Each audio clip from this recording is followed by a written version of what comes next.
Okay, well, thank you, Deborah, and thank you, Jessica Walker and Nadia Bensad. Nadia, is it possible to bring up the presentation?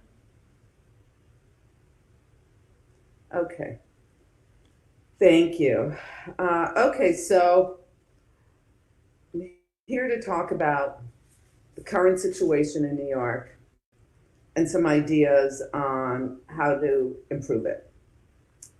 Currently, I think most of us agree New York continues to look like something out of a sci fi dystopia.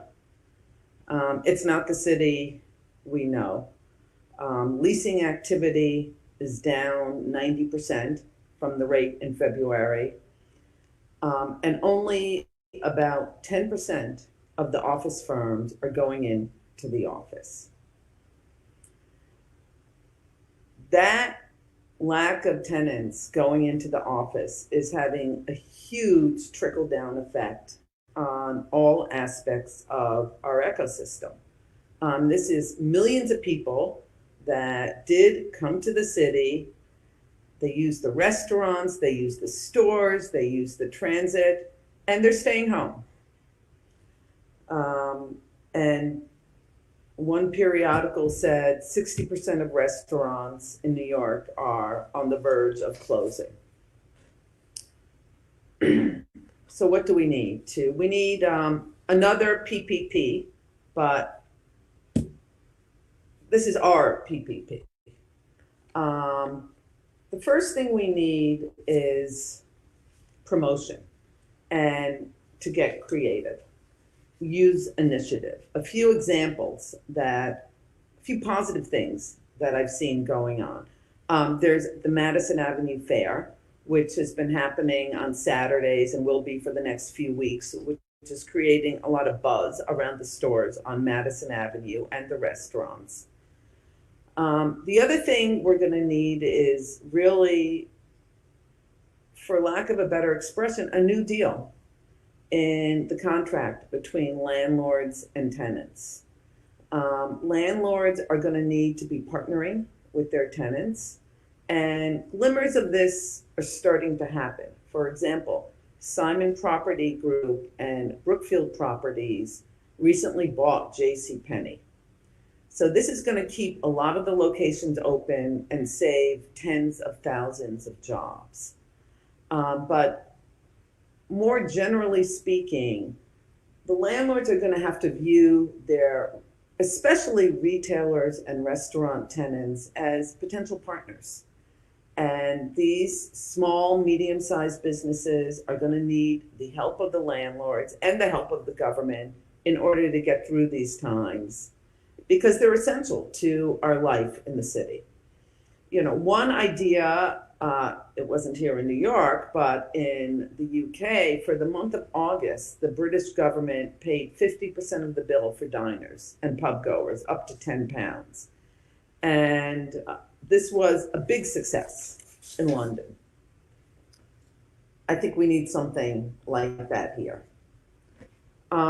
And then we need some positive developments from a psychological standpoint. Now, there's some important dates coming up and some important things that have happened. Number one, my opinion, since Monday, there has been a $50 fine for people not wearing masks on the subway.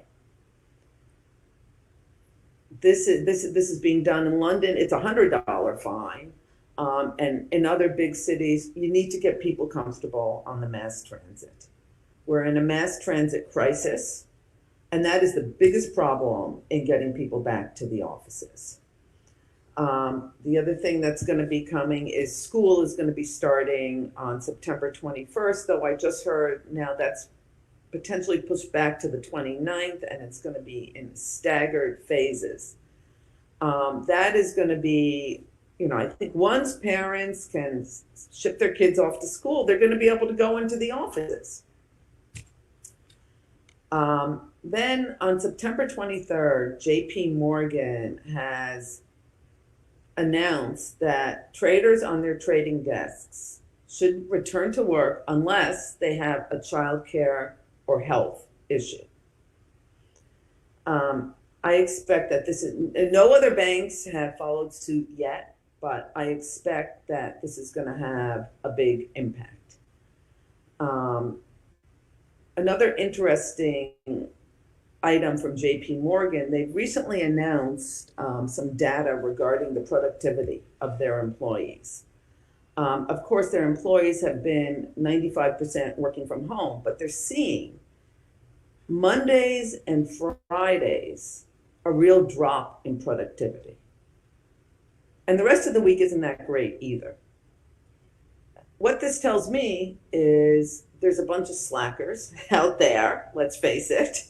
And you know what? They do a lot better in the office where they can be properly monitored. So I expect to see more data on the productivity issues with work from home coming out from firms. And the fact is that companies are more productive when they're working from the office. And then the other big date that's coming up is September 30th and the start of indoor dining in New York.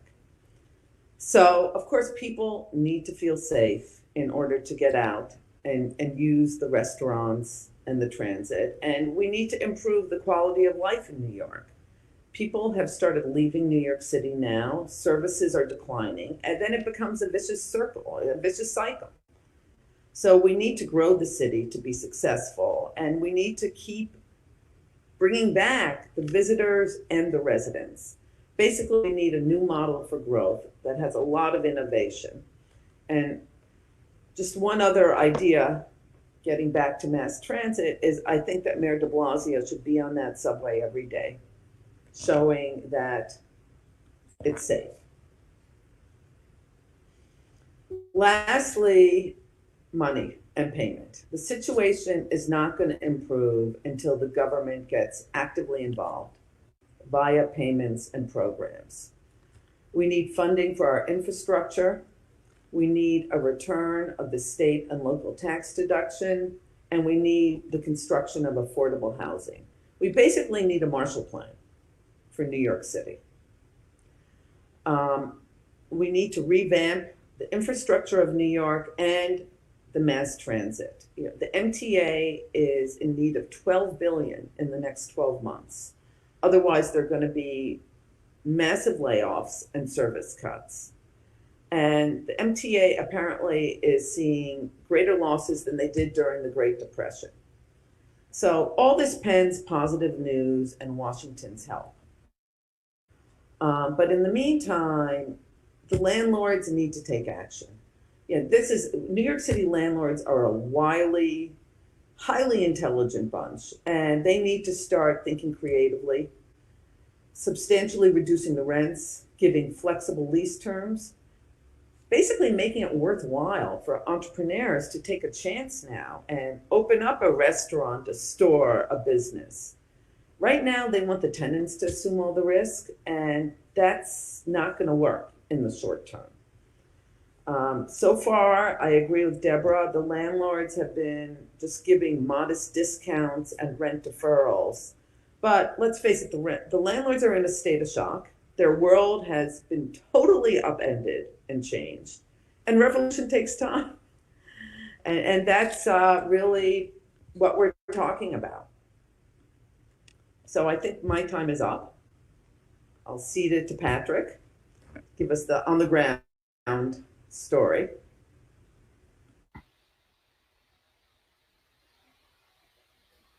Hi, can you hear me?